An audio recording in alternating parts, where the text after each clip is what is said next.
Bonjour. Il est très courant de nos jours d'habiter ou de travailler dans un immeuble possédant un ou plusieurs étages. De ce fait, lors de toute expertise Feng Shui, les cages d'escalier sont prises en compte et analysées avec un intérêt tout particulier. Je suis Sarah Giunta, experte en Feng Shui traditionnel et praticienne en Batsu. Lorsqu'il est question de travailler sur l'emplacement d'une cage d'escalier, j'essaye de respecter le plus possible les principes repris de l'école Bajai, à savoir la placer à un endroit favorable au niveau énergétique, que ce soit à la maison, au bureau ou à l'usine. Quant à son matériau, il sera question de l'analyser en fonction des principes de l'école Sanyuan, école qui nous permet de travailler sur les matériaux, les formes et les couleurs dans le respect du cycle des 5 éléments.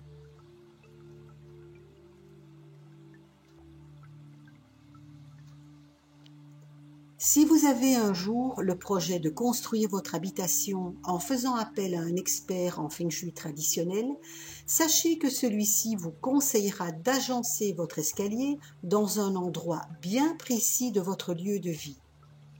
Pourquoi ? Parce que celui-ci placé couramment, pas très loin de la porte d'entrée, va réceptionner le chi venant de l'extérieur et le redistribuer aux étages supérieurs. Vous l'aurez compris, la cage d'escalier devra donc être placée dans un secteur bénéfique afin d'activer un chi favorable, prêt à en faire bénéficier les pièces de vie se trouvant aux étages de votre habitation. Si vous ne savez pas où se trouvent vos palais bénéfiques personnels, je vous propose de visionner la vidéo numéro 4 parlant des placements favorables et néfastes pour chaque habitant du lieu de vie. Lors de mes diverses expertises, j'ai eu l'occasion d'analyser plusieurs sortes et modèles de cages d'escalier, à savoir des cages droites ou très raides, en colimaçon, avec ou sans contre-marche. Et si vous avez l'habitude de faire vos courses dans les centres commerciaux ou travailler dans une grosse entreprise, une grande école ou un grand hôtel de luxe, il n'est pas rare de rencontrer une double cage d'escalier se rejoignant à l'étage. Nous appellerons cette dernière configuration le double dragon. Avec cette 5e vidéo, j'aimerais partager avec vous quelques conseils à respecter ou à éviter lorsqu'il est question de mettre en place une cage d'escalier au sein d'un bâtiment. Mais en règle générale, un bel escalier Feng Shui doit être solide, assez large, avec des courbes fluides et sans obstacle devant celui-ci, afin que l'énergie puisse y circuler librement et se diriger vers les étages supérieurs. Commençons par la première configuration. Une cage d'escalier placée au centre de l'immeuble. Souvenez-vous, dans ma 2e vidéo, il était question de partager avec vous les principes à respecter dans le secteur du cœur céleste. Je vous rappelle que celui-ci doit être le plus dégagé et désencombré possible afin que le chi puisse circuler librement. Si vous pensez être souvent de mauvaise humeur, irritable ou anxieux, ou alors si vous êtes régulièrement sujet aux maladies ou aux dépressions, il se pourrait qu'une des causes soit votre cage d'escalier placée au centre de votre maison, empêchant à l'occasion le flux du chi de circuler librement et favorablement.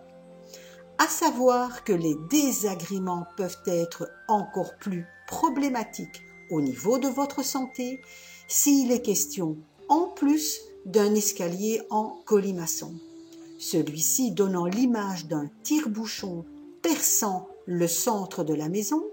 Cette configuration sera fortement déconseillée. Passons à la 2e configuration. Il sera question ici d'une cage d'escalier se trouvant face à votre porte d'entrée. Si vous avez la chance de ne pas avoir votre cage d'escalier placée face ou très près de votre porte d'entrée, mais plutôt sur le côté de celle-ci à une distance respectable, sachez dans ce cas que cette configuration sera acceptée du point de vue Feng Shui. Dans le cas contraire, l'énergie entrant risque de monter à l'étage beaucoup trop vite, particulièrement si votre cage d'escalier se trouve être très proche, droit et très raide. Empêchant le rez-de-chaussée de profiter pleinement d'un chi favorable, cette configuration peut être responsable d'un manque de vitalité ou d'harmonie au sein de la famille. Troisième configuration, un escalier en colimaçon. Celui-ci sera considéré comme défavorable que s'il se trouve être très raide ou très étroit. De plus, je vous rappelle qu'il ne pourra se trouver dans le centre de votre maison si vous voulez limiter au mieux les problèmes de santé ou de maladies graves. Passons maintenant à la quatrième configuration. Une cage d'escalier menant directement au comble ou au sous-sol. Lors de mes expertises, il est très courant de constater l'aménagement d'un grenier en chambre à coucher, en bureau ou en salle d'eau. Malheureusement, il est souvent déjà trop tard de prévoir des changements lorsque la porte d'entrée de ces nouveaux espaces s'ouvre directement sur la dernière marche de la cage d'escalier. L'idéal aurait été de prévoir un petit espace, un petit hall ou un sas permettant au chi de prendre le temps de se stabiliser, de se reposer et de se reconcentrer avant d'être redistribué au sein de la pièce. Dans le même contexte, si pour atteindre votre chambre à coucher, vous devez descendre un escalier et que celui-ci se trouve être placé directement face à la porte d'entrée, cette configuration sera également défavorable, pouvant être responsable de problèmes de santé ou de problèmes relationnels. Pensez également dans ce cas à aménager un petit palier ou un sas entre la porte et l'escalier permettant au chi de se stabiliser et d'être redistribué plus favorablement. Sachez également que si cette pièce est une salle de bain, une salle de douche ou un WC, les problèmes seront encore plus récurrents. Pourquoi ? Souvenez-vous, j'expliquais dans une de mes vidéos que l'énergie véhiculée au sein de toute pièce d'eau est drainée par les évacuations d'eau usée. Donc, si le chi arrive par l'escalier se trouvant être pointé directement sur la porte d'entrée de votre salle de bain ou WC, vous ne pourrez profiter de cette énergie favorablement car celle-ci, aussitôt entrée, sera directement drainée via les conduits d'évacuation. Configuration suivante. Les paliers au sein de l'habitation. Si le bâtiment possède plusieurs étages, il est conseillé de séparer ceux-ci par un espace assez large et dégagé, c'est-à-dire d'un palier permettant au chi de se reconstruire, s'accumuler à nouveau et continuer calmement son chemin. Pour la sixième configuration, il sera question des toilettes sous les escaliers. Par déduction, s'il est conseillé de placer la cage d'escalier dans un secteur bajai favorable, il ne peut y avoir de toilettes sous celle-ci, puisque les WC doivent se trouver dans un secteur défavorable au risque de perte financière. Dans le cas contraire, cette configuration peut faire vivre aux habitants des situations d'injustice ou de malchance dans tous les domaines de vie. Dans cette septième configuration, nous parlerons de cage d'escalier au-dessus de la porte d'entrée ou toute porte intérieure. Ici, le chi ne sera pas accueilli favorablement puisque celui-ci sera empêché, comprimé par la cage d'escalier pouvant être assimilée dans ce cas de figure à une grosse poutre.